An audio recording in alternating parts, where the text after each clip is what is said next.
What is this marshmallow test? Well, when you look at children and you look at all the different theories about what makes successful kids, you realize that almost all the theories are wrong because they haven't been verified. Like, for example, high IQ.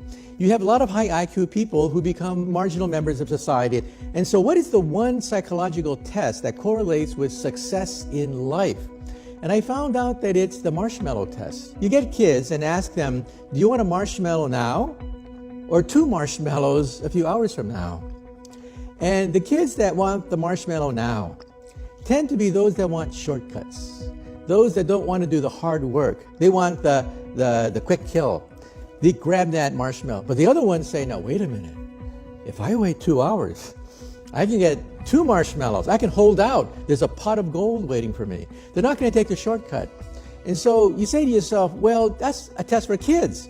But then you track them decade by decade by decade, and you find that they are more successful, they have a lower divorce rate, higher income, higher status in society, that don't want that simple payoff now, but are going to delay gratification into the future. And so I realized that that's the key to success in life, not just science, but in life. Don't take the shortcuts. But can it be taught? Well, part of it is your personality that is formed when you're very young. Okay, let's be very clear about that. But I think that, yes, I think that, for example, it turns out that if you do the same thing with poor children and the same thing with middle-class children, it turns out that poor children will, in general, go for the quick kill because they know that things disappear real fast. If there's money in the house, it's gone in the future.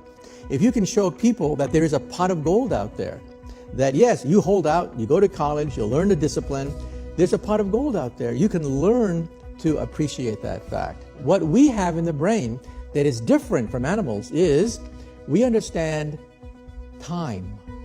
We understand the future. My grandparents came to California 100 years ago.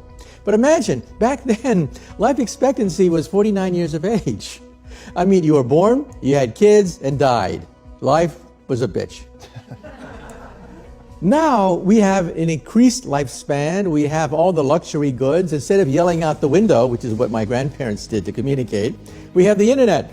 And so when you look at it the long term, decade for decade, you realize the enormous progress that we've made. We constantly daydream, we scheme, we plot. We constantly think about what could be. Now let's do an experiment. Go home tonight and teach your dog the concept of tomorrow. Try it. Teach your dog the concept of tomorrow, the next week, the next year, and you realize you can't. Animals live in the present, and that's what I think intelligence is. Intelligence is being able to map the future, simulate the future. So if you get an experiment, people with low IQ and high IQ, put them in the same room, and you give them the same job, rob a bank.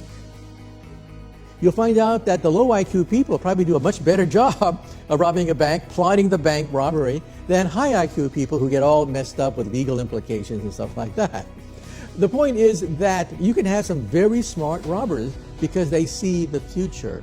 And that's what we humans do that animals cannot. We constantly daydream. We constantly create worlds that don't exist. And to me, that's what intelligence is. Some people ask me, well, what is the meaning of life then? And I say to myself that if somebody gives you from up high the meaning of life, it's too easy. I mean, is that all?